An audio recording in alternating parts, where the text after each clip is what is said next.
if you're having trouble or having problems at home or in school. This is another episode of the Flight Ringers podcast. I'm David King. That's Dan Spottswood. It's good to be here. Thank you. We are professional cartoonists, and we are Legion of Superheroes experts. Yeah. I think I might have one of those kind of keys where you actually can't lock it in there. Like it has some kind of... Well, yeah, if you have a new enough car, I don't even know if you put them in the ignition anymore, do you? Well, not on most cars. Mine still has it. So actually, mine may not be sophisticated enough to keep the door from locking the keys inside the car. Fuck those new keys. I hate them. Just because you can't go to the hardware store and make copies anymore because they have expensive ass chips in them. You got to pay like a couple $100 for the keys. I just don't like anytime I've ever driven one, it's like my dad's car or it's a rental car. And so it's not my keys. So I get in there and like there's no place to put the fucking thing of keys. So I have to like put it in the cup holder or something. And then I totally am going to leave it in there, you know? Yeah, that's really dumb. They should have an option to just let you put them in there so you have a place to put them. Yeah, it's kind of dorky. And I feel like a lot of cars like, once you put something in the cup holder, I can't put a cup in there anymore. Or like why aren't they even keys anymore if you're doing that? Maybe it should be like a watch band or something. Yeah, exactly. Or just a credit card in my wallet. Right. You know? Right. I don't like that shit either. Future's dumb. I mean, the idea is nice. The sentiment is nice that I don't have to lock and unlock my car door all the time. Like it just knows me when I walk up to it. But like I still have this big dongle and it's bigger than a regular car key. Ugh. I don't know. Maybe I'm just too much of a Luddite. I feel like over half of the advancements we have are like unnecessary and just make repairing things more expensive. Like air conditioning and seatbelts. No, I like air conditioning and seatbelts. I don't know that I need power locks. I don't know that I need power windows unless I'm handicapped. I can just reach over and roll it up. And if that breaks, it's easier to fix that than to fix power windows going out. Yeah. Or like my seat in my car is now like, it's like you have to have the car on to recline it. I know this because I take lots of naps at work in my car. Oh my God. But you have to hit this button and it's like, and the other one, you just pull a switch and lean back. But this thing is going to break on me. I know it's going to break and it's going to cost like hundreds of dollars to fix. Yeah. Where the other one is a simple mechanism and it could break, but I feel like it's less likely. Huh. It sounds like you need a 2019 Subaru that still has a mechanical seat and a key. It's like electric pencil sharpeners. Why? Unless you have one hand, why do you need an electric pencil sharpener? Because then you don't have to crank. Yeah, it's hard work. Cranking it the 3 or 4 times it takes. I just use my pocket knife. Yeah. I used to do that.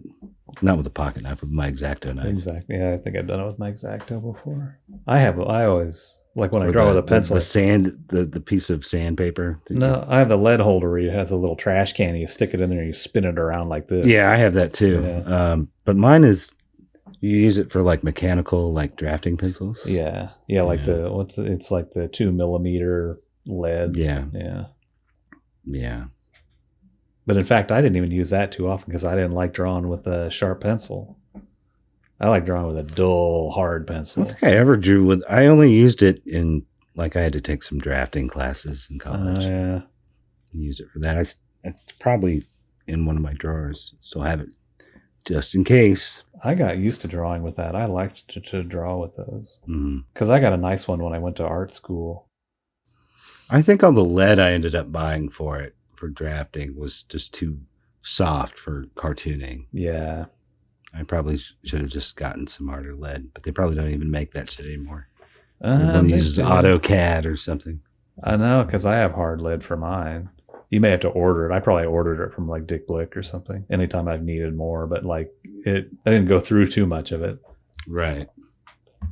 Well, you're an all digital guy now anyway, but I know it. I don't even know where that pencil is. Every time I go to the art store, there's fewer and fewer of my go-to things. I try to buy lots of it at a time because I know it's just going to all of it's going to disappear. Wow, it's crazy that stuff just like doesn't exist anymore because of computers. Lots of stuff, yeah. I mean, or they have to special order it at least. Yeah, from Europe. I bet it all comes from Europe. Like the shit you get from Dick Blick is garbage, I bet. Yeah. Like repeatograph stuff is getting harder and harder to get a hold of. And like the technical pens, which I like to draw with because I can draw really small. You use repeatographs? Yeah. Huh. When I draw on paper. Right. I never tried those.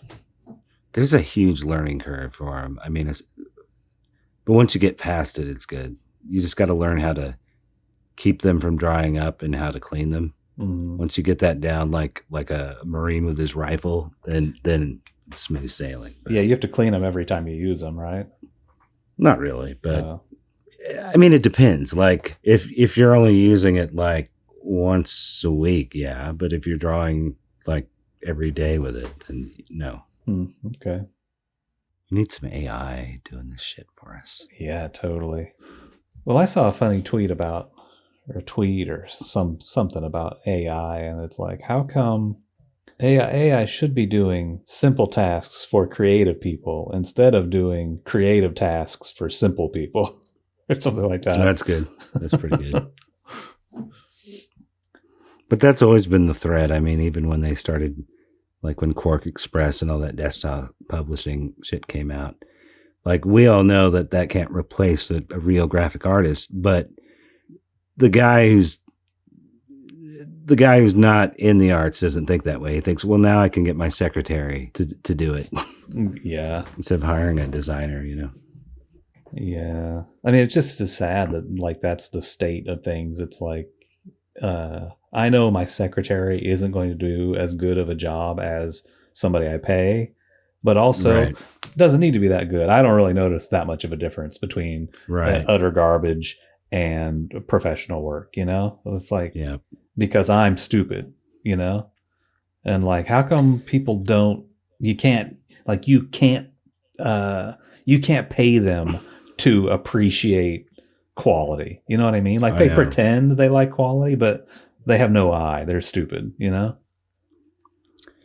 Yeah, and it's very short-sighted for society in general that we're able to get rid of all of these like vocations or trades or whatever, because you know there's a lot of creative people in this world, and now some of them are working in you know, they're lifting boxes or something because there's no illustration jobs anymore, and those companies might be saving money, but you're making a more miserable society with people who have talents or gifts that aren't applicable to anything anymore. Right. Yeah, I don't know. And like when these people start to like try and defend their positions, it's just like the dumbest shit ever. Of course. Or they say, well, they'll find, you know, we'll innovate and create new jobs for those people. Or right. Like what? He's going to be working at Taco Bell now. Yeah, but then like the people who say shit like that, it's like, well, he should learn something that makes money. Why did he waste his time? You know, I'm like, fuck off. But you know, I've known a lot of dudes who are like, they suck at everything else, but they're the most amazing drawer I've ever seen, you know, and they've been drawing since they were born. And they're not good at anything else. That's what they're good at.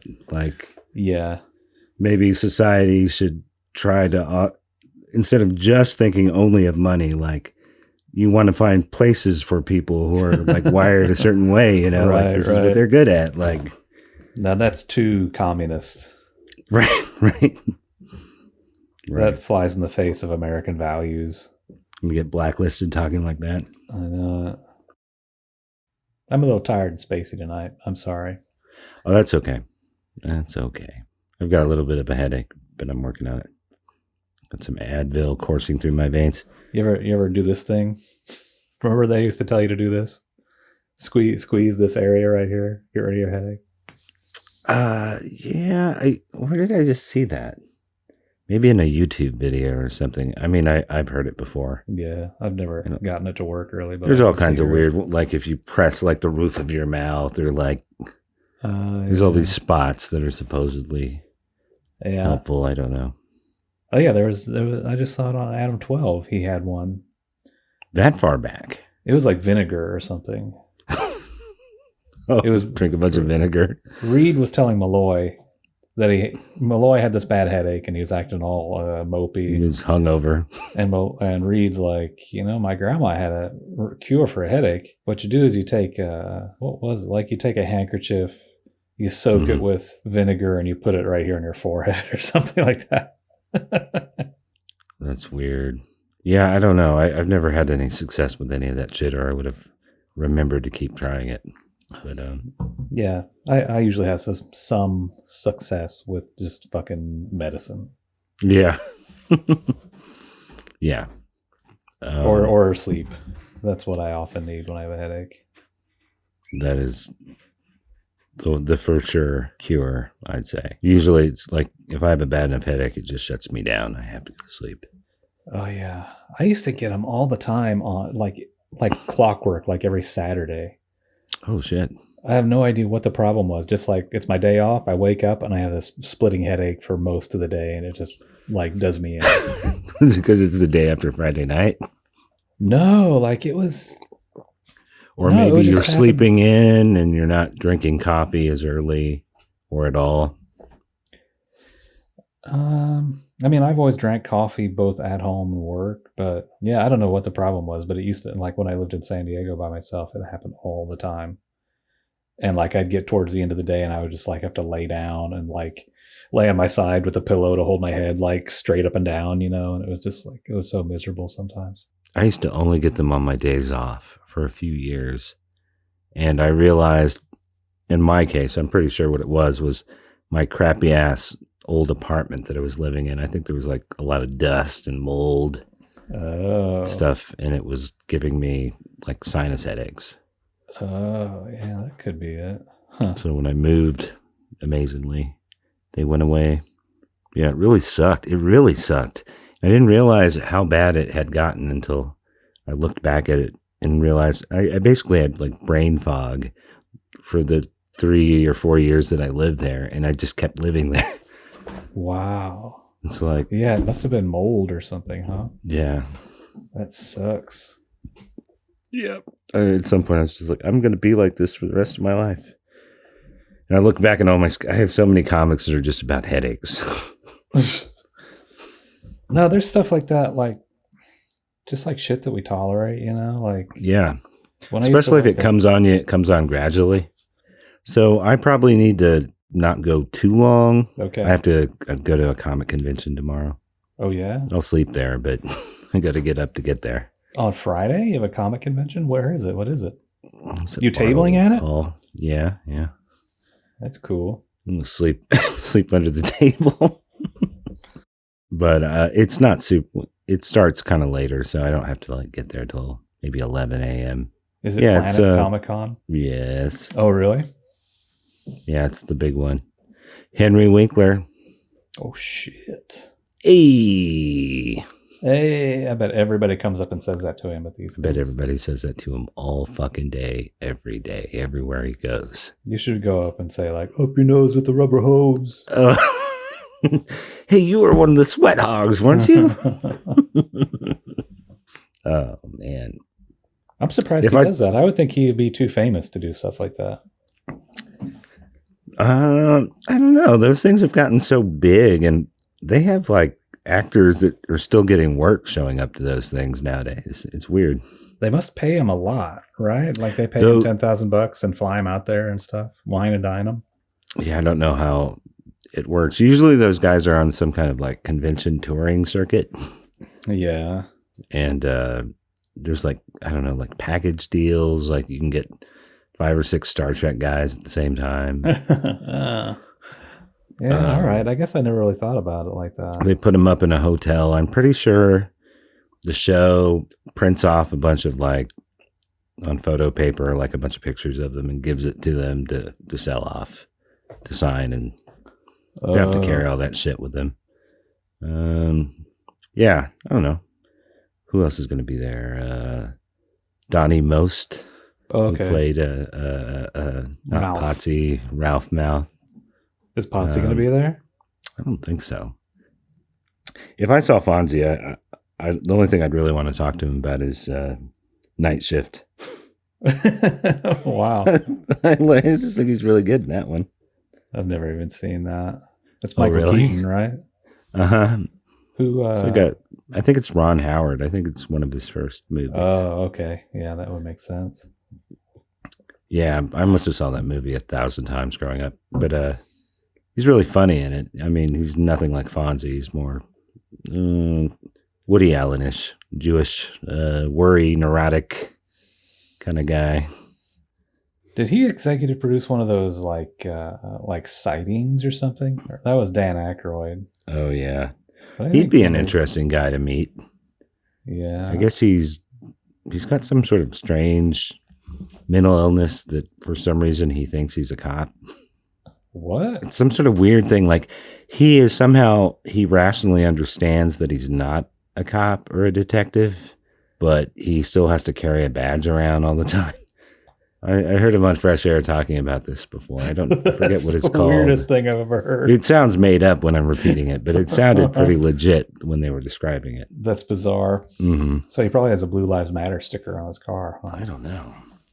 He thinks he's Joe Friday. Yeah. I carry a badge because I have a mental illness. Well, he had the Jack Webb stick down pretty good. Even if the movie's silly. Yeah. Do you remember it? I haven't seen it since I was a kid. Oh, yeah. Yeah, I mean, it might, if you're too much of a Dragnet purist, I guess it might piss you off, but I doubt if funny. I doubt if it would piss me off. Right. I mean, Aykroyd is totally making fun of that. Like, he's making fun of his acting style through the whole thing. I mean, lovingly, I think he probably worships Jack Webb, but yeah, I should watch that again. It might be good for a laugh. And if you can find it, there's a really great rap video. Well, I think I've seen that more recently with the movie with him and Tom Hanks rapping. Yeah, Jesus Christ, it's pretty good. It's cool to see Kent Shakespeare. Oh yeah, did you get this comic or do you just read it online? I just read the 2 pages. Yeah. And then I kind of zipped to the back and maybe I saw something disappointing, like it was a dream or something sort of negating their appearance. Oh, I don't know if it was a dream. It was just... Not that it fucking matters, but it would be cool if they sort of established that they are still potentially out there in a future that they could show up again when they get tired of trying to reboot them as kids. Yeah. And it's cool that they picked kind of the most unique characters from that era, like the ones that are specific to 5 years later. So Celeste Rockfish was one of them. I guess so. Like she's got green energy. It was yellow in the comic, though. Did you notice that? Oh, yeah. That's what I thought. Like they goofed, and she has yellow powers. I thought maybe it was a bad scan. I haven't seen the actual. It looks real yellow to me.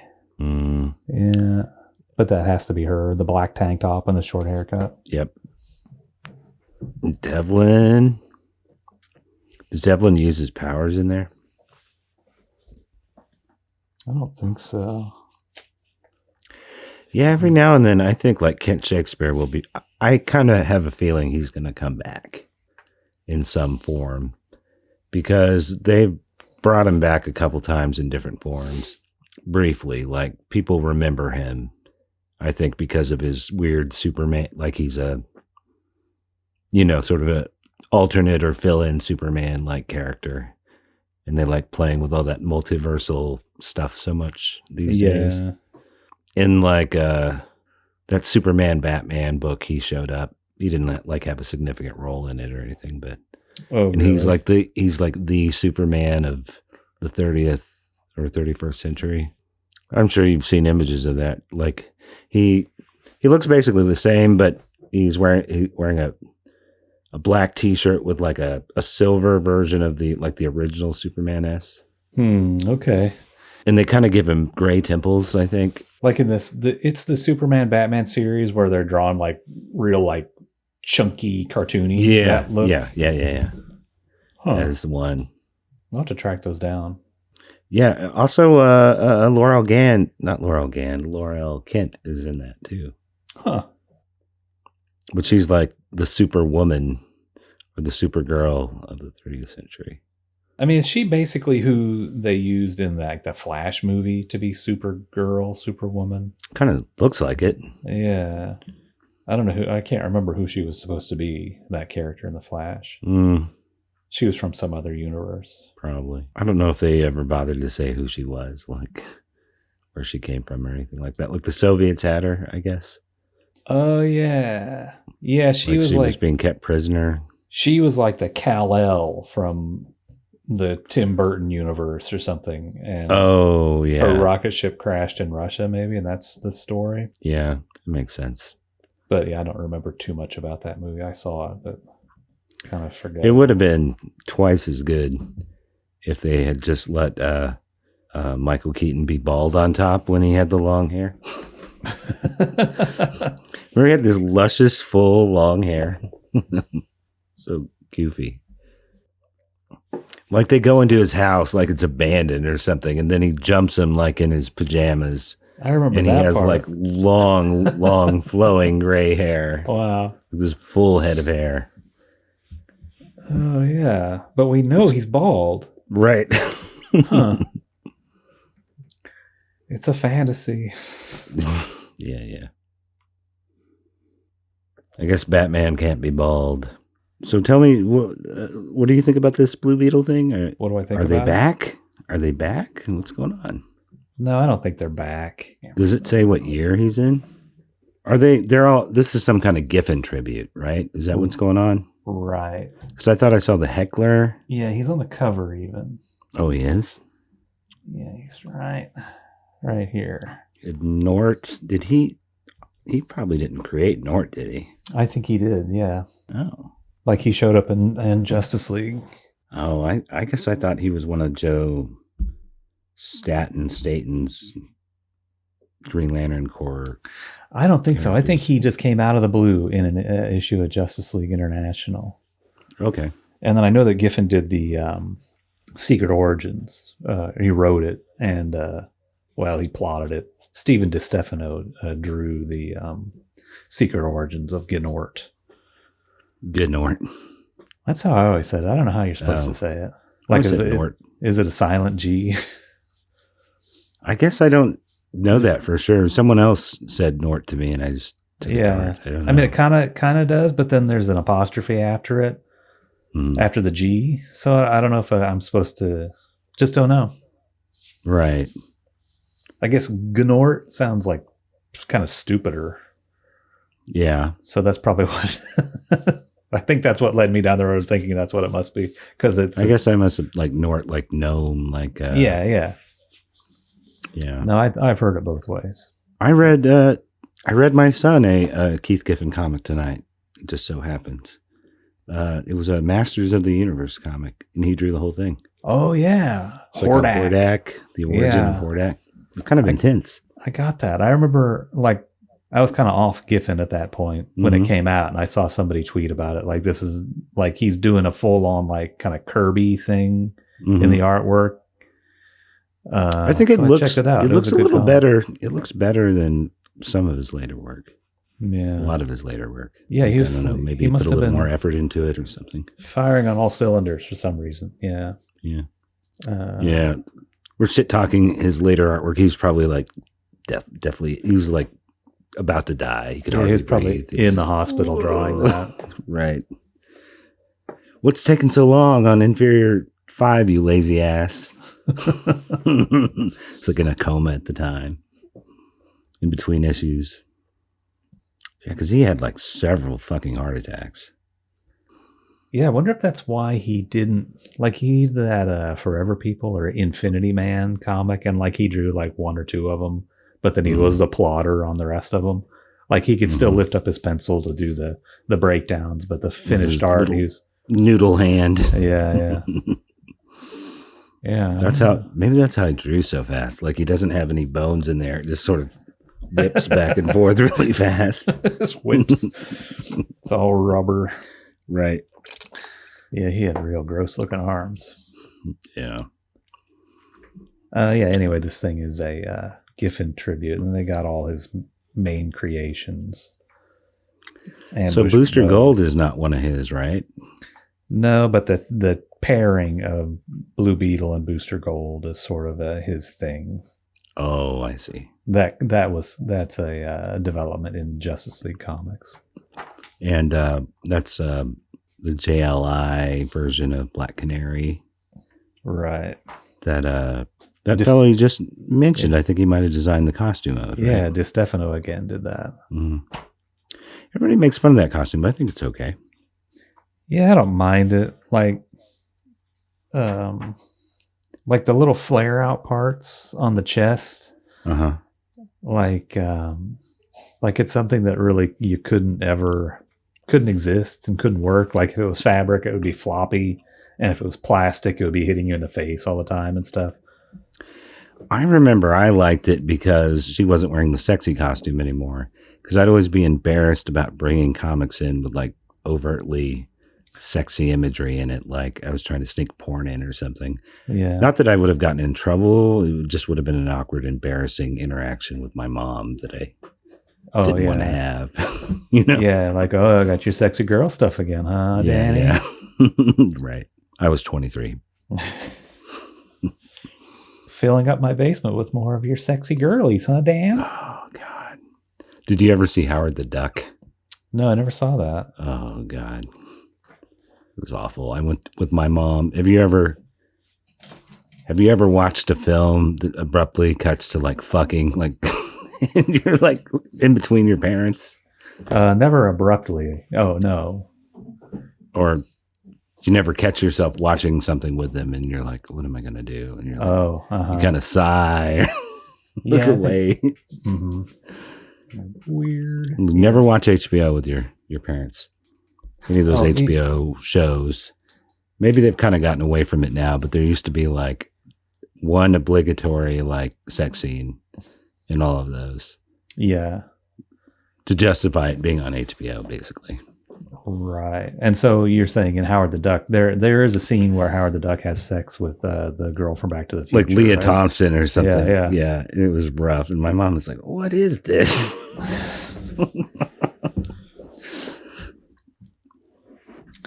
Yeah. It might be funny if I watched it now, but I just get the douche chills whenever. All right. So this is the Legion. Yeah, so the Blue Beetle, he's like the young guy Blue Beetle who we have now. He's trying to retrieve the old guy Blue Beetle from like, I don't know. It's the one that they killed. Yeah, I guess they killed him and now he's back though. The Ted Kord, he was the one from Justice League from when I was a kid. Right. And the Steve Ditko version. Yeah, that's right. Yeah. But dumpier. Like he kind of had a gut. Yeah, he got fat. So the new Blue Beetle and Booster Gold are trying to rescue the old Blue Beetle. They thought he was dead. Now they're trying to rescue him. And so he's going through different periods of time in history. And so he goes back to the 80s, to the old Justice League headquarters. And then he goes to the future. Now, is he explicitly going to the 80s? Well, it's not explicitly the 80s. With the it's floating explicitly timeline thing? The past. Yeah, it's just the past right. to the Justice League International days. Nice. And so Ambush Bug is spying on him? Or? Right. Yeah, it adds up to a gag at the end where while he's doing his little time travel shenanigans, these Giffen characters, Ambush Bug, Heckler, Lobo, are spying on him and trying to grab him. But he slips through their fingers a couple of times until Lobo grabs him at the end. Do we see? Do we see Elron, Magacon, No, any of the countless other Giffen guys? No, Maxwell Lord. Gnort. No Hex? No. I mean, there's only so many people you can pack into a comic book like this. Lobo looks pretty cool. He has... Very stout. They drew him with an actual like trucker mustache when it used to be... It was always like... I don't know, it was like Groucho Marx, like grease paint kind of facial stuff. It's sort of morphed over time, I think. Like early on, it's very obvious that it's markings similar to the ones around his eyes. Yeah. But especially, I think once Bisley got a hold of him, like it started to be drawn as actual facial hair. Oh, okay. I guess I'm a purist. You like it as the Alice Cooper style. Yeah. Does he like wipe it off after work and looks like a normal guy, puts on regular clothes? He must. It must be Kiss makeup. Oh yeah. No, God, I never made that connection before. Yuck. He's like Kiss. Blue Beetle winds up in the period of the 5 years later Legion of Superheroes. They don't say what year it is, just the future. They don't just say 5 years later. Nope, it doesn't say that. But they do adopt a 9-panel orientation. They do. The drawings are good, but they always complain about it. They always hate it. No one wants to do it. But yeah. I always think it looks good. There's something about it here in print, like it's like this is a good drawer, but it's just in the boxes. It's not as clear as a Giffen gridded page. Like I read this online or initially before I got the comic book, and like when you can see it like one panel on your whole screen or on your phone or whatever, it reads better. Yeah, like once you start getting into these really special effects stuff, it's a little more challenging to tell what's going on. It looks to me almost like he's trying to do too much within the panels. Like he's trying to have whole scenes. And I think Giffen would just show like kind of close-ups of different, like a hand and a face, or he wouldn't try to have an entire scene in each panel. Right. Yeah. You can't do a dynamic action scene in one of these panels. Or if you do, it needs to be a whole page instead of 1/9 of a page. You almost have to simplify. Like, I don't know. It's almost like there's some sort of unspoken rule that there needs to be this much ink on the page, a certain amount of ink. And if you're going to draw more stuff, it has to be simpler to compensate for it being smaller or denser. Otherwise, there's just too much there. I don't know. Yeah, but not per page, but like per panel. Maybe that's a closer. Yeah, I don't know. It's like in a Chris Ware comic when he's got 1,000 panels on the page, right? But then he strips them down. Yeah, like there's like 3 lines in the smallest panels and stuff like that. Right. So if you're going to make 4 small panels instead of 1 bigger one, it's almost like you want to use the same amount of ink. You don't want to make 4 panels that look like that big one shrunk down. Yeah. You want each of those 4 panels to be a quarter of the amount of detail or ink or something like that. Like there's like, it's like dots per inch, only like visual information per inch or something like that. You don't want it too dense. Yeah, it's like if you like, okay, I can do a panel that's half the page. I'll put this much info in it. But if I have to cut that in 4, I'm not going to like sharpen my pencil to be an even finer line and draw the same amount of line density just in a quarter of what I did in the half page. Right. Like that's sort of what I and a lot of others of us who use like digital drawing, the trap you fall into where you can zoom way in. You can zoom in, put a ton of detail into this really small space, and then it's like it's just too fine line. It's like you put too much into too much work, too much drawing into too little of a space. I guess for me, the trick is to not zoom in as much.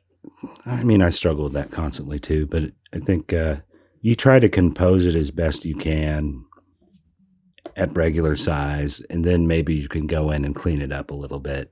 Yeah. But you don't want to do any of the composing at zoom. Exactly. Yeah, you got to thumbnail it out. Right. Yeah.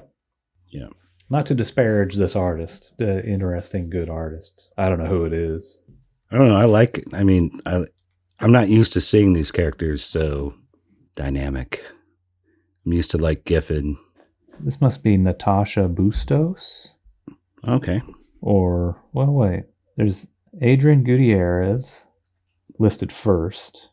Maybe that's this artist. Then Natasha Bustos. So maybe that's this artist on the Justice League International. Well, unless it like shows pages, aren't we supposed to assume they're collaborating? Oh, well, I don't. It's clearly a different artist doing each section. Okay, look, it says Adrian Gutierrez is artist, and then these other people are guest artists. So I think this bookend stuff is Gutierrez. And so this must be Bustos. So JLI. The Adrian fellow's doing probably the bulk of it. And then these guest artists are doing the little kind of vignettes when they're at a different time. Yeah. And so I think this is Howard Porter. That makes sense. That actually makes sense. Because that Shakespeare looks like Howard Porter to me. Did Howard Porter do that thing called Justice League 3000 that was a Giffen and DeMatteis comic? I don't know. He was doing the Grant Morrison Justice League, though, right? That was Howard Porter. For sure. He might have done that 3000 now that you mention it. I knew he was coming back to do some work, some more Justice League stuff. But yeah, that's very clearly him. But this Legion thing's kind of cool. It's cool to see these guys back for a couple of pages. Wish they were back for a whole monthly series. Yeah, that'd be good. Yeah, Howard Porter is doing Justice League 3000. But, it looks really different. It looks more complex and more accomplished. This, though I do like it, this looks more like a throwback to the way he drew the old Justice League book. So I don't know. Maybe when he works with an inker, it brings a little something different into the mix. And here he's doing it solo, and right. That's the difference. Yeah, the other stuff, it looks more proficient, I guess, but it also looks more like a lot of other. The JL 3000 that looks like maybe technically drawn better, but it also looks like a lot of other artists these days. I think maybe because it's probably drawn on the computer. It isn't as distinct looking. Like I couldn't pick this out actually to be him, whereas that is clearly him. Okay, cool. I couldn't pick him out one way or the other, I guess, just because I've never really read any of his comics. I think. Do you think Celeste is like Rockford's great granddaughter? Yeah, I hope so. Must be Rockford 5. But she's also a member of this Macaulay rich people family. Weird. So maybe, Rockford must have hooked up with some heiress back in the 20th century and just on down the line. Yeah, it's weird. It's one of their sworn enemy. Yeah, hanging out with them. Anyway, that's that. They're back. Cool comic. I bought it on day one. We need more. Kent Shakespeare solo series. I don't even want that. I want a Legion superhero comic. No. It's like backdoor. So you do a Kent Shakespeare series. All these other guys who are there are like the supporting cast. And you slowly bring everybody in. And then you just launch a full Legion book. Right. That sounds like a good idea. Spider-Boy team-up. There is a Spider-Boy now, like an official Marvel Spider-Boy.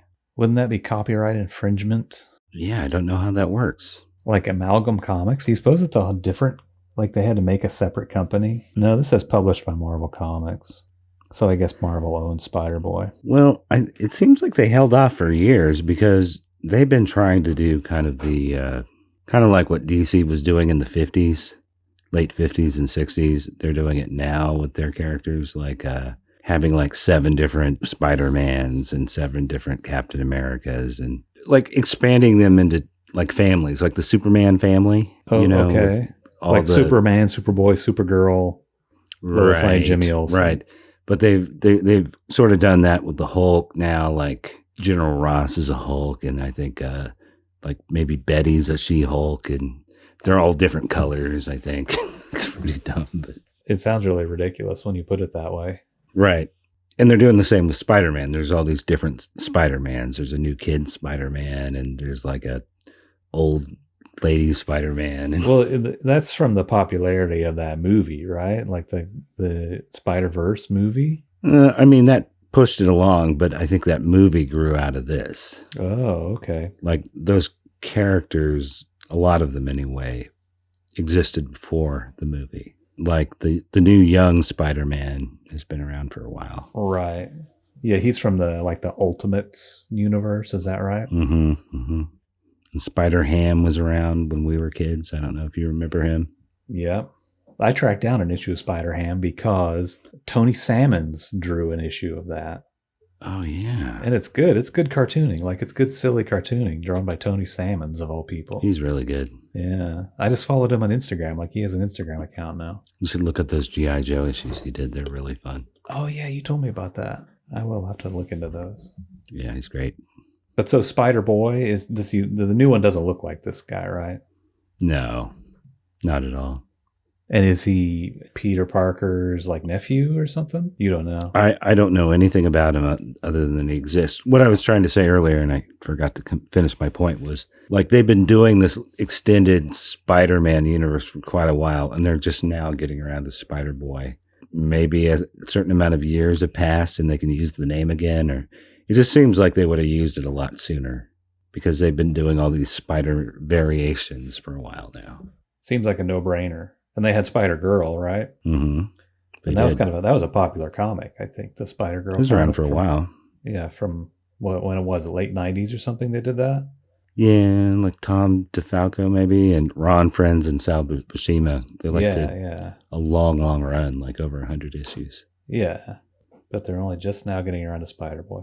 I don't know if it lines up with them publishing the Amalgam stuff now or not, because it seems like it's a very recent thing that they have this Spider-Boy. You know, seeing that this has Marvel listed as the publisher, like, I don't know, like they had him the whole time is what I think must be the situation. And there was some handshake deal that said they wouldn't turn this guy into a regular character or something. And then now it's been 30 years or whatever, and like all bets are off. Who gives a shit? Right. I think there's a lot of stuff with like Paul Levitz when he was the publisher of DC that once he stopped being publisher, they're like, no, we're doing this. We're doing sequels to Watchmen, you know, shit like sure. that. Yeah, him and what was her name? Oh, Jeanette Kahn. Jeanette Kahn. And so now maybe over at Marvel, there's no more Bob Harris, no more Joe Quesada or something. And so deals are getting made for exploiting their IP or whatever. Definitely. Yeah, because somebody's like, how come we don't have a Spider-Boy? What's going on with that? Some guy who's like 28. They're also really desperate. I think in this book, this really entertaining book. It's Grudge Match, and it's the history of the Marvel DC rivalry. And it basically points out that anytime they team up, you know, the industry is in big trouble. Mm-hmm. Like they're very desperate. They're about to collapse. So wow. They're putting out an omnibus of these things. The comic book industry must be like worse off than we imagined. Right. The fact that they're going to get together. And also these are practically dollar comics. The Spider-Boy team up is a $5 comic. I looked it up on eBay, but a majority of them, they're the sub $5 comic book. And there's 30 of them or something in this omnibus. And right. It's a $150 book or $100 book. I don't know if eBay is a good gauge also. Well, I looked at the sold. I made sure and checked the sold listings. I just think it's sort of like an on-demand thing when you're buying things there, and they're just comfortably sitting in people's long boxes at home, so they can put up the price in the price guide or some ridiculously high price, and if someone buys it, good. If they don't, who cares? But if someone was trying to actually sell it, move it, I don't know that they'd be moving it. Like, I bet I'll see that comic for like $2 tomorrow at the convention. Could be. I think this might be one of the most valuable ones. I mean, just because it's the best one, probably. But Ladrönn, I think the Ladrönn issues, like the issues he did of Cable, are much more expensive than the regular ones. Oh, really? I would have figured they're extremely common, but yeah, they may be more valuable. But I never see this one when I'm looking for back issues, and I see a lot of the other ones. Okay. And it could be just that they're all owned by Legion of Superheroes fans who aren't giving them up. It could be the last issue that was published and they just didn't print very many of them. I don't know. Yeah. But like I see like Super Soldier and I don't see the Dark Claw Adventures one either too often, but there's some that crop up more commonly than the others. Like Parabeck might have drawn that. Or Templeton. Might be just Templeton drawing. Oh, yeah. But he's good too. That's probably right. It's like the Batman Adventures creative team did that, I think. Yeah, there's like 2 of them. The first one is more Neil Adams-y. It's Jim Ballant, of all people. The Super Soldier one should have been better because it's I like that guy a lot. It's Mr. Watchman, Dave Gibbons. Oh yeah, Dave Gibbons did it. The design is not super exciting. It looks like it's Captain America with a Superman shield. Mm-hmm. Doesn't seem like they got the mix it's like a 80-20 mix, not a 50-50. There was 2 Super Soldier books though, and like okay. Did he draw them both? Probably. Yeah, he drew them both, and I think he wrote one of them, like the second one. It's like more of a war comic. Oh, okay. I think. I don't know. I haven't looked at either one of them. I don't know if I've ever owned them, but I'd be curious to check out. Did McGuire do one? Did he do that? Like Bruce Wayne, Agent of S.H.I.E.L.D.? No, I think that was... or is that the Lopez one? No, Garcia Lopez did Doctor Strange Fate. It's Garcia Lopez and Kevin Nolan. Really good artwork on that. Like maybe the first time that I ever saw that pairing, or maybe the first time they worked together. Is it someone McGuire like Adam Hughes? Or? I think it's Carrie Nord. Okay. This kind of a clean open line.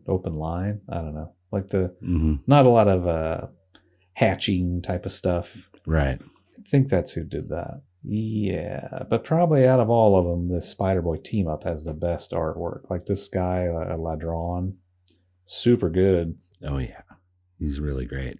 He does painted stuff. Like I looked him up, because I don't know what he's doing now, but he's basically every comic he's done is like a Jodorowsky comic. I mean, since 2000, the last 20 some years or more.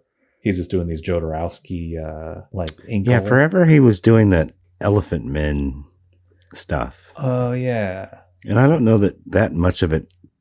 I remember I'd see like chapters of it and they'd be like very short, inexpensive, like not much happening in them. It was going really slow, but they'd have ads constantly in the Comics Journal. Maybe they were also selling fonts or something like that. Yeah, actually, I think it was Blambot. Mm-hmm. It's that guy Richard Starkings who had a font business, right? And this hippo character was their mascot, and they spun it off into this comic book thing with Ladronn doing the covers and some of the comic, or maybe the entirety of it. Was that Hip Flask? Was that one of them too? Yeah, Hip Flask. When he first came on the scene, he was really exciting because he was doing, before this, he was doing Cables when I first took notice of him. And that was fantastic because, in my opinion, Cable is not a great character. Mm-hmm. Do not like the roots of him I'm not a big Rob Liefeld fan. I'm sure he's a nice guy, but not a big fan. But it was sort of neat in the same way that I kind of think Alan Moore's Supreme comics were, in that it was sort of like retconning, adding like a Silver Age history to it or something that it didn't really have. So Jack Kirby didn't create Cable, but this is what Cable would look like if he were a Silver Age guy, and it kind of made him seem more legit to me to see him drawn in that style. Oh, okay. Yeah, like back then, Ladronn was kind of a almost Very straight Kirby. up Kirby. Right. Had a little bit of some kind of Euro Mobius type of style that started added in the mix. becoming more prominent as he got better. Right. Even within the Cable series. Yeah. How many issues of Cable did he do? 4, 5? No, he did. I can't say. I don't remember for sure, but at least a year. Yeah. Years. Huh. It's a pretty good stack. Cool. Okay. Who wrote that? Do you know? Fabian Nicieza? Maybe Joe Kelly. Is he a writer? Oh, yeah. There's a Joe Kelly and there's a Joe Casey. I don't know the difference between them. Honestly, even though I got tons of them, I don't think I ever read them. I just flipped through them. I mean, I looked at them a lot, but I didn't try to interpret the stories. Yeah. Just enjoyed looking at his work. You can kind of do that with this comic even. Mm-hmm. Because it's a yarn, like it gets some momentum going. It's kind of a simple story, but if you just wanted to look at the drawings, you'd still be doing pretty good, Mm-hmm. You're definitely getting your money's worth, though. There's a lot in there, drawing and story wise. Yeah, it's written by Roger Stern and Karl Kesel, I think. Right, and they kind of amalgamized their names. Yeah, on the title or on the credits page. And I guess Karl Kesel is kind of he was, he began as an inker, but he wrote a lot of Superboy comics, I think. Yeah. So it makes total sense that he would be involved. He was like the main Superboy guy, right? Because this is the clone Superboy who came out of the death of Superman. Con-El, is that guy? Mm-hmm. He kind of became a jock. Like he started out as like a skater and he kind of started to look like a jock. I guess later, at some point they started putting him in blue jeans and a black t-shirt and they buffed him up. He looked bulkier than Superman. Right. Yeah, that's what I was thinking of. I guess he's not so much of a jock, but he's more like I don't know, kind of high school football player kind of look. But with rock band, alternative rock band drummer haircut or something. Am I way off? I don't remember that, but I think that's what he looked like when I was reading those New 52 adventure comics. He was like the front feature in that or something.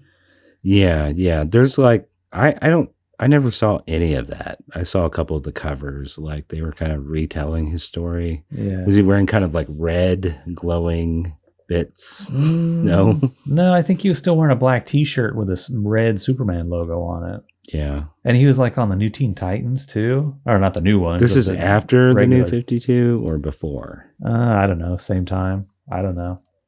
I think there was actually a Titans Legion crossover. This is before. Yeah. But it was at once New 52, they re-envisioned him significantly. I don't know that he was wearing that black t-shirt. He had some kind of weird armor. I think. But they did this was right at the end of the reboot Legion series. At the very end, they had a crossover with the Titans. And I think at that point, this Superboy guy, he was a member of both teams somehow, right? But he was wearing the black T-shirt and jeans look. I think. Of course, this was 20 years ago, right? The Titans version of him ends up stuck in the future at the end of the Archie Legion's time, and they, for some reason, don't know where to place him back into the past. So he's stuck with them for a while, and he ends up wearing the classic Superboy costume. Oh. And becoming a full-time member of the team. Then how does he get back into the real modern day? I don't think they ever explain that, but to me, it's you never have to explain it. It's time travel. You could spend 30 years there and then just say he goes back someday. Yep. Okay. Or whatever, Yeah. All right. They should have done that 10 years earlier. The only draw to them restarting it all is I thought, well, they can put Con-El on the team and Superboy will be back in the Legion. They never did it. Yeah, they never did it. What are you doing?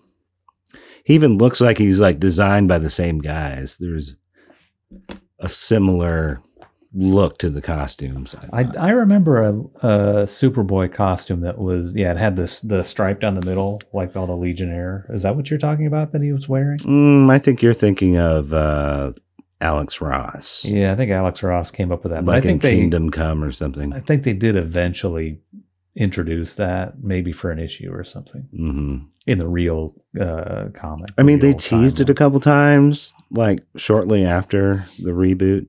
Like they had some crossovers with the Superboy character. And the ads would be like, Superboy, finally with the Legion. But no. Yeah, okay. Bastards. Yeah, anyway. They suck. They blew it. Yeah, so the plot of this is Spider-Boy's fighting what's his name? The Scav. It's like a cross between the Vulture and I guess the Scavenger is like a Superboy bad guy, right? Right. And he gets transported to the future. Right before his death. Right before his death by they're not even, are they the Legion? The Guardians of the... Yes. Legion of Galactic Guardians 2099. So it's actually marrying three ideas. Because the Guardians of the Galaxy, this is before the Giffenized version that has become popular with the movies. Before like Annihilation, and where he folded in like Rocket Raccoon and basically that entire team. There was another Guardians of the Galaxy that had been around since the early 70s. I think maybe Roy Thomas came up with it. But they'd team up with the Avengers frequently. It was like Vance Astro and Charlie 27 and Martin X and Starhawk. All those guys are... Yeah, they're all kind of here, aren't they? Right. That was kind of their Legion, I guess. It was a team that would frequently interact with like the Avengers who were from the future. Didn't Marvel have what was it called? Imperial Guard? Weren't those guys Legion mirror people? Right. Now those are the Dave Cockrum guys who showed up in the X-Men. They're not from the future. They're from space. They're aliens. And they have a very strong... They're kind of like stand-ins for the Legion. They're not teenagers from the future. They're just like an alien, right? And this team original Guardians of the Galaxy, Galactic Guardians. Those guys are more like a Legion of Superheroes concept. Only in that they are characters from the future who semi-frequently interact with guys from the present. Like they had their own feature. They're set in the future. Every now and then they come back and team up with the Avengers or Spider-Man or whatever. Okay. They were similar in that, like the Legion, they had a regular book and they're set in the future. And so you said it was a combination of three things. What's the third thing? The third thing is Marvel had, I guess probably in the early 90s, they had one of their attempts at a new line. It was called Marvel 2099. Oh, yeah. Okay, yeah. So there was like Spider-Man 2099 and Doctor Doom 2099. And right. And so, yeah, like Legion in DC is 1,000 years in the future. This is right. These guys are merely 100 years in the future. Right. So it seems kind of disproportionately futuristic. Is that the right word? It's not going to be this futuristic 100 years from now. It's going to be probably not for us. Maybe like for 100 years from now, it's just going to look like right now, pretty much. Maybe for the probably worse. We'll probably people in our cast will probably be living in barns by then. Yeah, it'll look like now, but more decaying and crumbling. Right. The Elon Musk equivalent of that time may be living somewhere like that. The Legionnaires steal Spider-Boy from the present and bring him to the future of 2099. And it's basically a world that Jeff Darrow designed. Yeah. And they just introduced them all. And it's kind of sends up Legion. Like old Silver Age books. Yeah, and they're like, hey, Superboy, so great to see you. You're here just in time. We're having a leader election. Right. And we have mashups of like Cosmic Boy and Vance Astro, who's a Guardians of the Galaxy character. Martin X is this crystal guy from Guardians, who Brainiac 5 is merged with. Living Lightning is a is an Iron Man villain that's being merged with Living Lightning last there. Sunlord is like Fire Lord. He was a Fantastic Four guy. This is a waste of time, right? Yep. Or do you want me to do it? No, let's don't do it. Okay, let's skip it. And on and on and on. Are there any of these that you find to be particularly inspired? I like Paste Eater Pete quite a lot because there's a Iron Man villain. His name has been Trapster for quite some time now, but back in the 60s, his name was Paste Pot Pete. And his power was he had like glue guns. Okay. But it's not that similar, but it's similarly ludicrous. Yeah. Well, it's also funny because like there's always the kid in school who eats the paste, right? Right. Kind of sounds like a Garbage Pail Kid. Yeah. Name. And Molecule Lad is good because there's this guy named Molecule Man who has these weird like lightning bolt tattoos on his face. They merged him with Element Lad. Yeah. And that made a lot of sense. Yeah, I don't know. Yeah, they're all good. Like the designs are all pretty cool. Star Charlie's kind of cool because Charlie 27, like his whole deal is he's from a planet with really, really strong gravity. So he's really squat. Oh. Like and thick and strong because of the strong gravity. And since Starboy kind of has gravity powers, it sort of made sense. And they had the same haircut. I bet it took him forever to nail this down. That's why they have 2 whole sets of these guys, huh? Right. Is because it's just too good to pass up, combining all these characters together. Right. Yeah, there's some kind of shenanigans where they can only have Spider-Boy there for 10 minutes before the universe collapses on itself or something. But they also and I don't still think that's really specific to anything. No, but just to good keep the plot story driver, going. Keep the story going. Yeah, I mean, it kind of makes sense in a way. Like that's a good idea for a time travel story. Like it would kind of make sense. The longer someone is there that doesn't belong there, the more things are going to go to shit. Yeah, and it's sort of like when they like when they generate elements in a lab and stuff, they only exist for a split second before they just whatever happens, they fade away or they explode or whatever. Right, kind of that idea. But they also still want to introduce him to everybody and have him witness their leader election and stuff in those 10 minutes. They get interrupted by this Fatal Five group. Frightful Five, which is like the Frightful Four, which is like the bad guy counterparts of the Fantastic Four. Okay. They're so you know. Yeah. Do they have the same powers, the Frightful Four? Do they have this like one? No, I don't think any of the same characters are there. Though I think Paste Pot Pete was in at least one version of the Frightful Four, maybe the original. Well, so these guys have Valinus, which is kind of like Validus, I guess. Validus and Terminus. Terminus is sort of a similar character to Validus, big, bulky, dumb guy. Okay, and Man Orb, which is Mano and somebody who has a big eye. Orb. Spartacus. Agamotto Express. This was the weirdest one. This is Emerald Empress. And Doctor Strange's Eye of Amagato. Eye of Agamotto. Agamotto, yeah. Or Agamotto. And then what's the express part? It's just like, it sounds like a train. The Agamotto Express. The Tharok guy. Is that his name, Tharok? Yeah. They've mixed him with Deathlock. Do you know who Deathlock was? Oh, yeah. Yeah. That's cool. The half man, half robot. Tharlock. Yeah, I've always wanted to draw a Deathlock. He seems like he'd be fun to draw because he's like a zombie with like armor or something like cyborg. Right. He's kind of all burn up on his flesh side. Yeah. But they attack and they screw up the time portal thing so that and then the time trapper shows up. Pretty cool. There's a lot happening on this, but it's just it's the action never stops.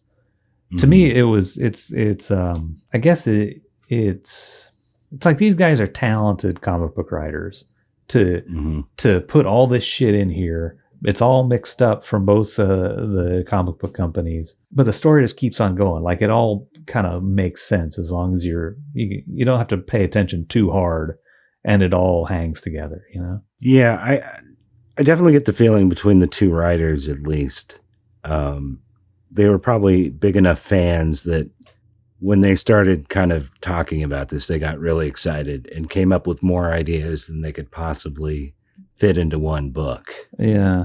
And they probably kept thinking of good ways, good character combinations, and they decided we need to figure out a way just to jam it all into one book because we're obviously never going to get to do this again. Like, for the amount of work, it seems like there's probably a lot of enthusiasm pushing it. Right. But it doesn't seem too crowded to me. And maybe it's just because I don't mind it, I guess. Right. But like I could see some of these others like they have a billion ideas for how to combine Bruce Wayne and Nick Fury or whatever. And like there's just too much exposition in every page explaining to me this and that. And this one, it's all pretty clear, I guess. But yeah, but it's maybe also it is like overload. I don't know. I think it reads well. I enjoy reading it. I think anyone who bothered to pick it up enjoyed it because they were probably a Legion and Marvel fan or Marvel fan. But if you came to this cold, it would probably not read very well because it is almost just nonstop like Easter eggs. Yeah, that's true. But there is a plot where like if you just accept that there's this guy named Spider-Boy and there's these machinations, shenanigans of I mean, it's the same as like the multiverse type of crap that's in everything now, but a little bit earlier than all of that stuff. I also should say the first Spider-Boy was pretty great. And I remember when reading the first batch, me and my comic reading friends all seemed to agree. Like he seemed like he was the character with legs. He was the one that seemed the least forced of the combinations. 8 legs. Yeah. Like you could see this character having a regular series. The characters fit naturally together and seemed like a new character in a way that the others a lot of them felt really kind of ham-fisted, didn't hold together very well. Well, his costume is cool. In fact, it's kind of cooler than the Superboy leather jacket costume. For sure. Yes. Right. And cooler than the clone Spider-Man too. So. Oh yeah. Well, he had like the weird ripped like red hoodie or something, right? Is what his costume was. Yeah. So he was. Yeah. The sum was more than its parts, I guess. Anyway, so like the Frightful Five destroys Spider-Boy's means of leaving the next century, and then the Time Trapper shows up, and then this other mysterious guy shows up to help him. And he's all black face. I guess he has the same little lightning bolts coming out of his head that Living Lightning Lad had. Right. But even like all the lines on his hand are somewhat in the stains. They're reminiscent of Giffen. Yeah, really good, like grungy. Yeah. Grungy Giffen and Gordon artwork. He says, "Come with me if you want to live," straight out of Terminator. Oh, he makes a comment on that right there. Like I've already seen that movie. Yeah. But he goes with them anyway, and then they adopt the 9-panel grid, just like over in that Blue Beetle comic we just looked at for the 5 years later homage. I don't. Right. This always has offended me that they undermine this. They undermine it so much. Like it's just on their sleeve that they don't like this.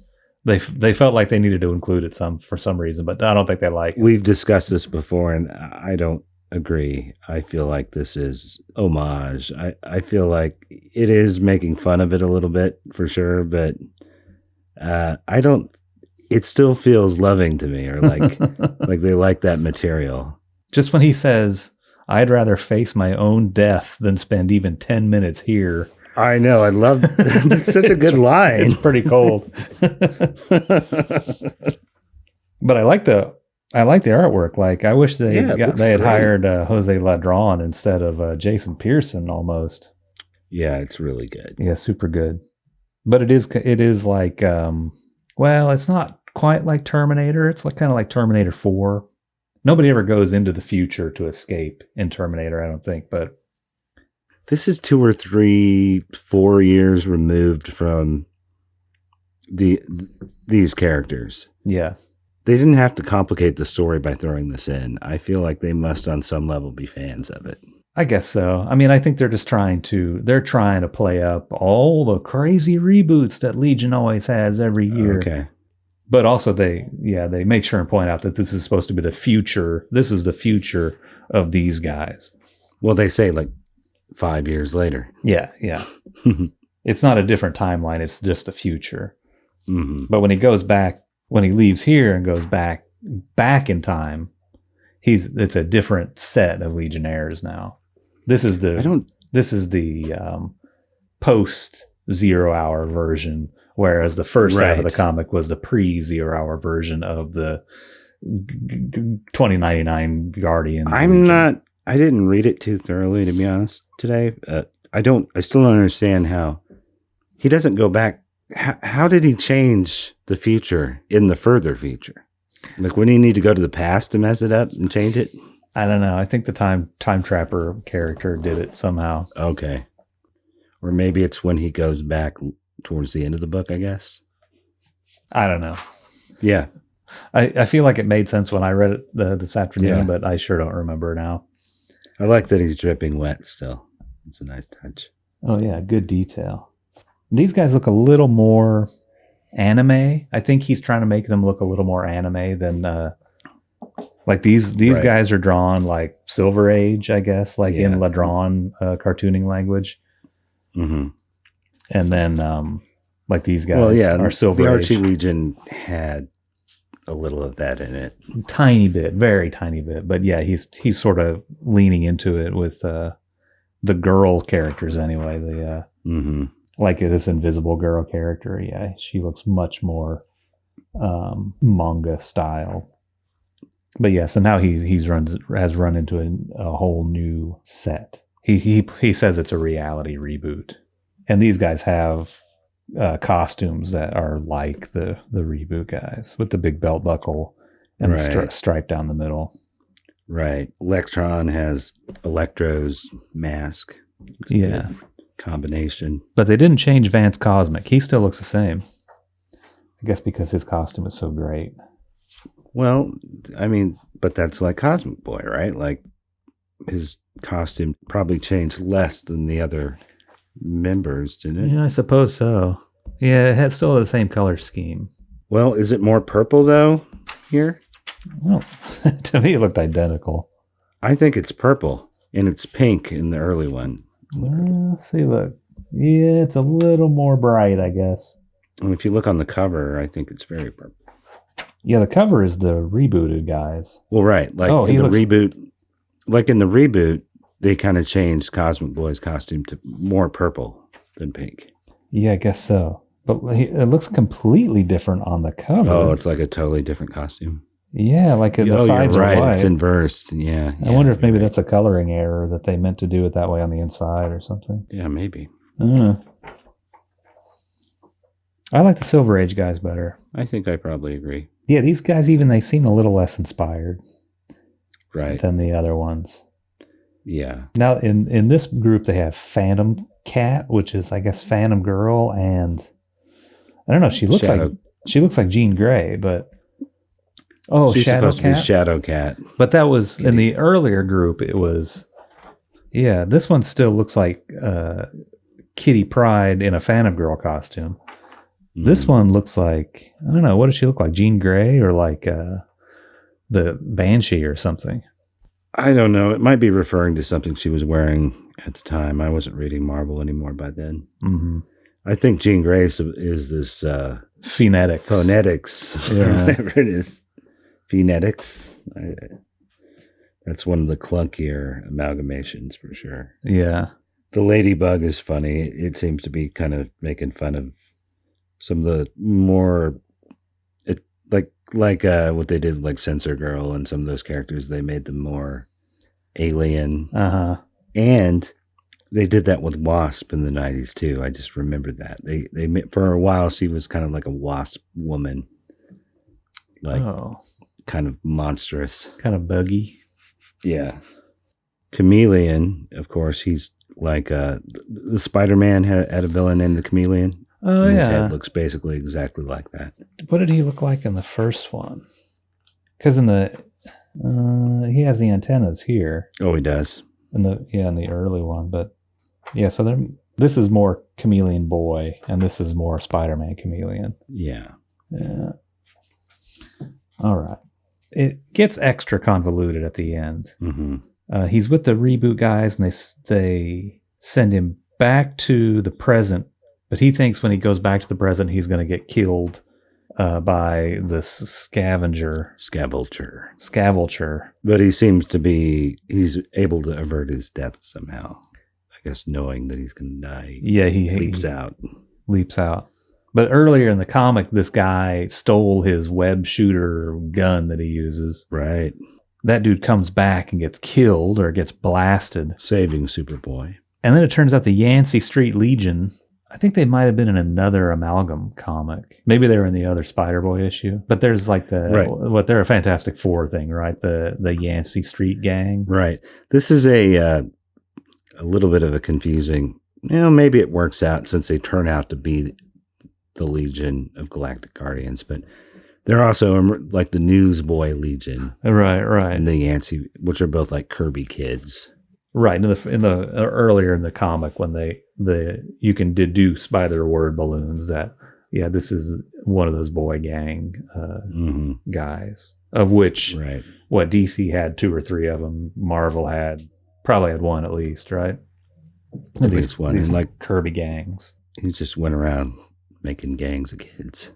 But this one dude, he's just trying to join the team by following them around. It's like some kind of initiation, maybe. I don't know. Yeah. But he puts him in the Phantom Zone or the Phantom Negative Zone. Right. And that's done at Fantastic Mountain. In the Amalgam, the Fantastic Four is a combination of Fantastic Four and Challengers. Challengers of the Fantastic. Is that what they're called? Yeah. And the Phantom Negative Zone imprisons General Annihilus, who's like General Zod, and the Fantastic Four villain Annihilus, who lives in the Negative Zone. Oh, okay. He's like this big bug guy. Big green. He's green and purple, right? Oh, yeah. But this guy turns out to be their version of Mon-El, and they put him in the Phantom Zone for 1,000 years or 100 years. Yeah. They go easy on him in this. It's only 100 years. Another nice little bit is the Legion ring has the Guardians of the Galaxy symbol on it. Oh, yeah. They show a close-up of that. Where was it? I think it doesn't have page numbers. Fuck. It was right. He puts it on right before he takes the kid to the hospital. Oh, okay. Who's been blasted. There it is, upper right hand. Oh, yeah, there. Oh, this little star with the red, white, and blue almost? Yeah, they all had those on their costumes. The Guardians of the Galaxy did. Yeah, okay. I don't know. It's just clever. Well, he draws it with all these little, like, whatever, nanotechnology, micro gizmo stuff, like Jeff Darrow style. Mm-hmm. Like, when you start looking at this comic up close, it's like, this needs to be a Treasury-size comic book, For sure. Yeah, there's a lot of really killer drawings in this. We should have just pointed out all the good drawings instead of trying to talk about the plot. Yeah, almost every drawing in here is really great. Yeah. Maybe it's because it's a one-shot, and he probably spent like several months on it. Right. Just one. Yeah, he must have had extra time. But then this Time Trapper / Kang dude shows up. Kang the Time Conqueror. He looks really cool. His face does. And there's this is a really neat effect, I thought, when like time freezes or something. Uh-huh. And then it like melts away, but it's all moving to the side and turning to liquid or something. Yes. Like they should do that for time travel all the time. The way he's all hunched over. It seems kind of cooler than the way he's depicted in the Legion comics. Definitely. Well, and just having scarier. And having the universe kind of melt away or dissolve away. Right. It's all kind of liquidy. Cooler effect than usual. Yeah, for sure. And then, he's ripping Spider-Man and Superboy apart from one another. And then... that's also extremely cool. They kind of did that a little bit earlier in the book, too, right before he jumped 5 years ahead. His arm was splitting. Yeah.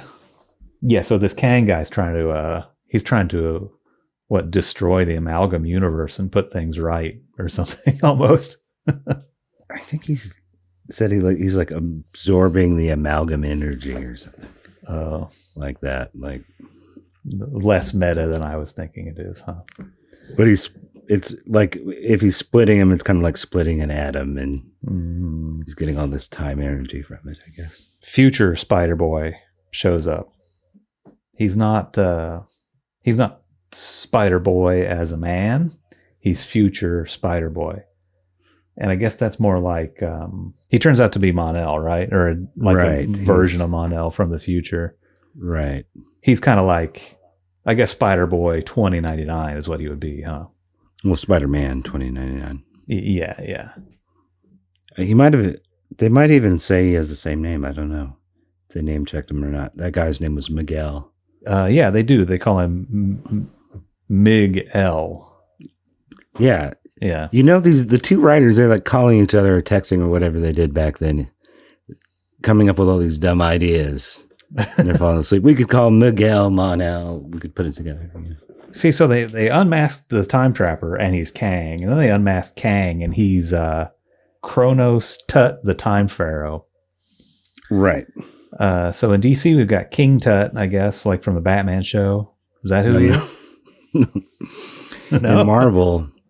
I don't think so. I think it's the Kronos thing, right? Oh yeah, Kronos is the DC time villain. In Marvel, there are like 2 or 3 time villains Kirby came up with. There's Ramatut and Kang the Conqueror and Immortus, and they're all actually the same guy in different periods of his life.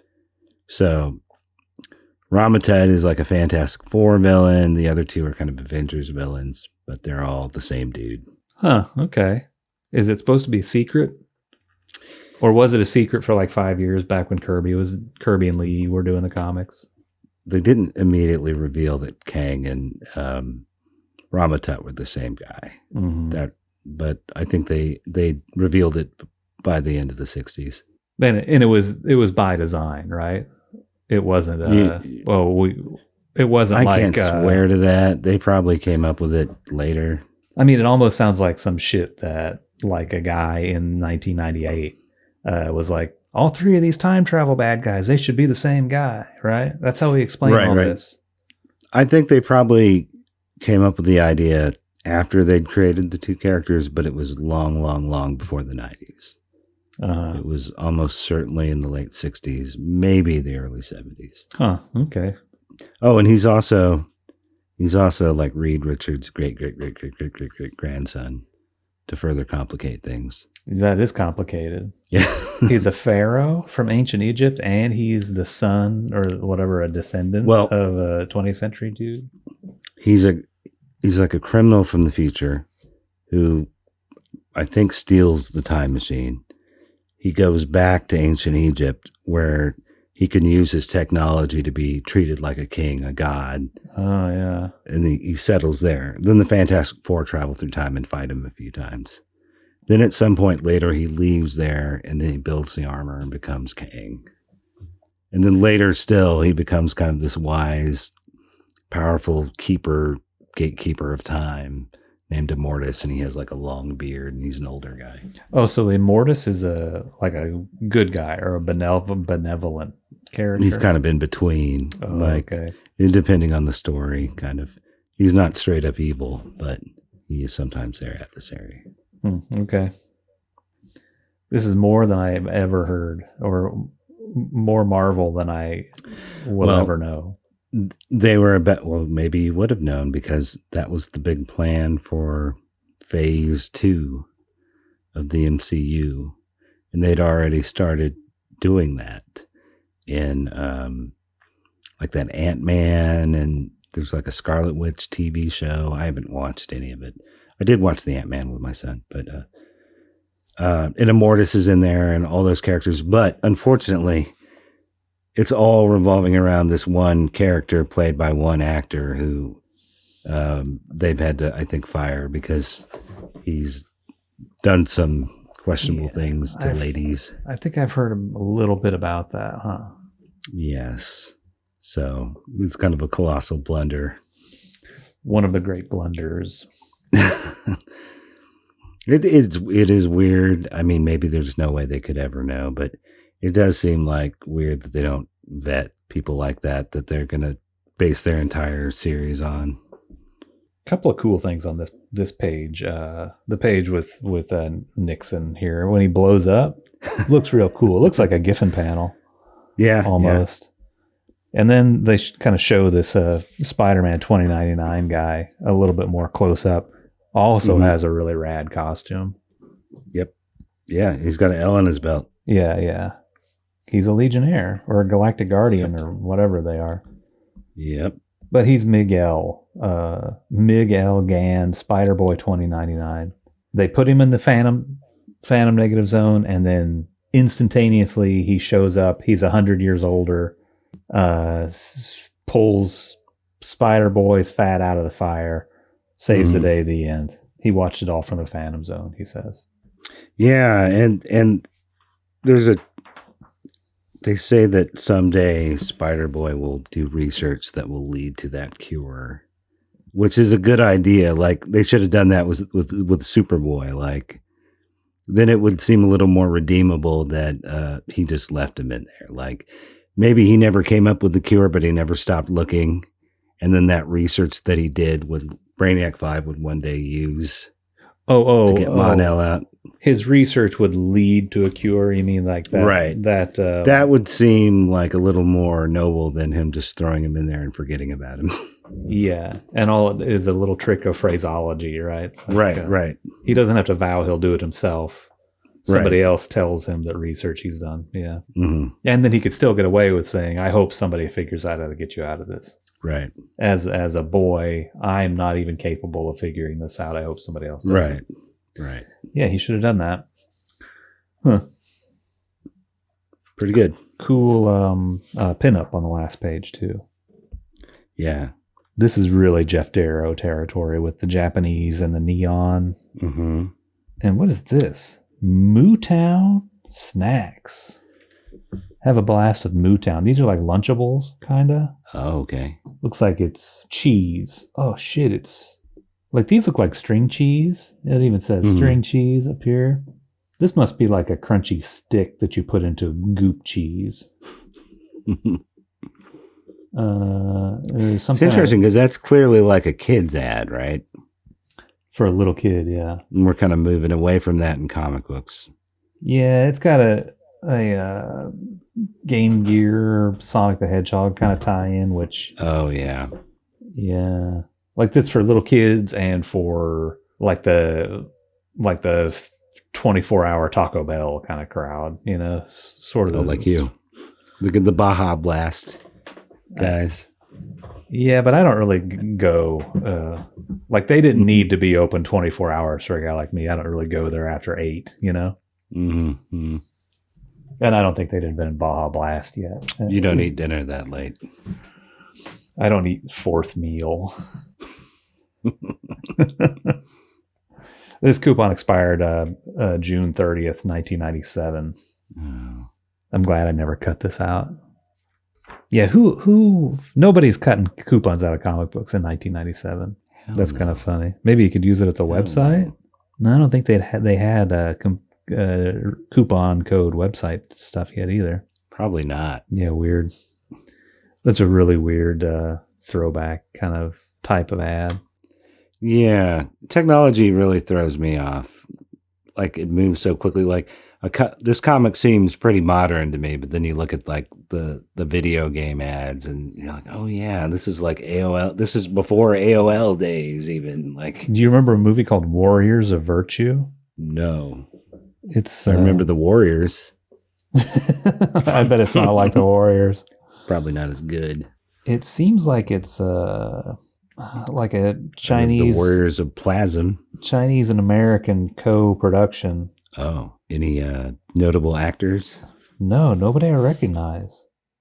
Directed by Ronnie Yu, starring Angus McFadden, Mario Yedidia, Marley Shelton. Was it like one of those films where they had like an American lead and an Asian lead so they can market it for both? It must be something like that, but all the other names are like Raymond Burr. Costume designer is Shirley Chan. Action choreographers Xu Ming Sui. Produced by Dennis Law and Ronald Law and Christopher Law and Jeremy Law. The four Law brothers. Law brothers. The four Law brothers. Harpo Law. Groucho Law. Should have had a movie like that. Those guys. Like they should have been sons of Katie Elder. They should have been the star of their movie instead of just producing it. Big Crunchberries ad. Big PlayStation ad. 2 pages. Goosebumps. Windows game. CD-ROM game. My son loves Goosebumps. Oh, I thought you were going to say he loves CD-ROMs. I have read probably close to 100 Goosebumps books. Holy shit. I know. I was already a grown-up when those came around, so or at least a teenager, too old to read them. But I know everything there is to know about Goosebumps. Huh. Have you seen the Jack Black movies? Mm-hmm. They're pretty good. I saw the first one. Them. For some reason, I just watched the first one. Sat down and watched it. Yeah. Yeah, it might be a different experience if you're just watching it as an adult, but if you have to watch a movie with a kid, it's pretty entertaining. Yeah, I could see how it would. Yeah, it's tolerable. Mm-hmm. Check out the artwork in this Subway ad. 2 different artists did this clip art of the guy on the skateboard and the guy on the bike. Yeah, they look pretty incongruous from here. Yeah. Subway Kids Pack. These look like good ads. This is Westfield. They sell comic books. Mm-hmm. And then the other one's Boys Town National Hotline. Haven't heard about those guys in a while. If you're having trouble or having problems at home or in school. I have problems. Like when I think of Boys Town, the first thing I think of is when I'm not thinking of those ads. I think of like where Pinocchio went. You know, where everybody got turned into like donkeys. This is like one of the scariest fucking scenes I ever saw when I was a kid. So fucking disturbing. Is it called Boys Town in Pinocchio, or is it something else? No, I don't know I don't know if it has a name or not. It's Pleasure Island, isn't it? Is that what it's called? Ooh, that's Epstein Island. Boys Town sounds like a gay bar. Oh, okay. It's next door to across the street from the Manhole. In the Steve Earle song, it's a place where guys who are fed up with their families, they throw the car seats in the dumpster and they drive out of the country and go live there and get wasted all day. That sounds all right. Like midlife crisis kind of place. Right. I've been feeling like just that this week. Leave for like milk and never come back. Mm-hmm. Like, I just read about somebody whose father did that. Some famous person. Jackie Gleason. I was reading about Jackie Gleason. He was abandoned by his father. Yeah. I do. I love Jackie Gleason, but he seems like one of those guys. I don't want to look at him too critically because it seems like there's a lot of problematic things about his person. Like just Al Cramden, like he seems like a little bit like an abusive dude. And there's the toy. Like there's just like lots of stuff. I'm sure he has a like really shady real life history. Fruity Pebbles ad for all the kids reading this comic book. Yep. Yeah, there we go. Yeah, I don't know. This is maybe one of the best drawn Legion Superheroes comics ever. Yes, for sure. And more fun to read than Paul Levitt's Legion comic. Well, Baxter era Paul Levitt's comic. Yeah, they should have paid that guy to do a Treasury of the real Legionnaires. Treasury edition issue. That would be pretty great. Yeah, if it looked like this, that'd be so awesome. But Marvel got their hooks into him, you know? Yeah. And this is a Marvel book. Roger Stern did eventually start writing the reboot Legion. I think he wrote. Oh, he did. I think he wrote some of it. Yeah. Yeah, like I was saying before, there's just these guys had to have been fans of the characters. Yeah. Because they are going above and beyond, like packing it with so many like Easter eggy things. I wonder if Stern is more of the Marvel guy. He wrote more Marvel comics in my mind, even though he took over Superman. But he was like, he's like best bros with John Byrne, right? And I think that's how he got the Superman gig. Right. But all these dudes who grew up reading these, they know the DC stuff as well as they know the Marvel stuff and vice versa. That's true. For the most part. Maybe some of the older guys are more like company men and like, I don't read that shit. But even like Stan Lee, like I'll see him write introductions and talk about stuff, and it sounds like he's keeping his eye on the competition at the very least. He seemed to be very reasonably versed in some of those characters, a lot of those characters. I would be surprised if he knew that much about Legion. Not like this much. Yeah, no. But I think I saw him. I've seen it. Like he's done introductions for like Superman collections, and he seems to know his stuff on that. Well, I mean, he created all the Marvel stuff. Well, yeah. And he created Superman too. Yeah, not a lot of people know that. He gave the idea to Siegel and Schuster. Yeah. Well, I just wish that they had. I think Karl Kesel would have been a good writer on Legion instead of, I don't know, whoever was steering the ship of the post 0 hour stuff as the colorist, right? But they could have got anybody to do it. They could have got a writer. It's sort of like they like a when the book starts, they're flush and they have they're at full employment. They've got several hands on deck. But as the book goes on, it's less successful and people leave. They don't hire replacements. You all are just going to have to do more. They're hiring from within the company. Right. So then when Tom and Mary are gone, it's like, you're up, colorist. Yeah. I mean, I don't know if, like, I don't want to disparage Tom McGraw. Like, he wrote a lot of Legion comics. He probably wrote more than the Beer Bombs did. I don't know. But, yeah, I think the solo Tom and Mary their comics were not that good. And the Tom McGraw solo ones without, like, Mark Waid and Tom Payer were not that good. Okay. I did not really enjoy the post 0 hour stuff he wrote, but I just don't think those pre 0 hour ones are that bad. Now, but I've told you this before.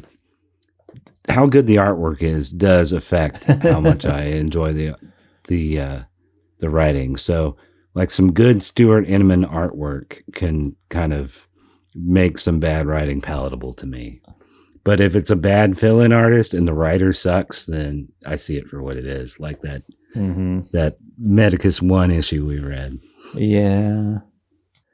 I think for me, even the Inman artwork doesn't do it. Doesn't work. It's not good. It's too bad. Oh. I don't even like the lettering in those issues. Damn. That's Spider-Boy Team Up. Out of print since 1997, but you can get it in the omnibus. It's $150. Check it out. Yeah. With a whole bunch of other shit not worth reading.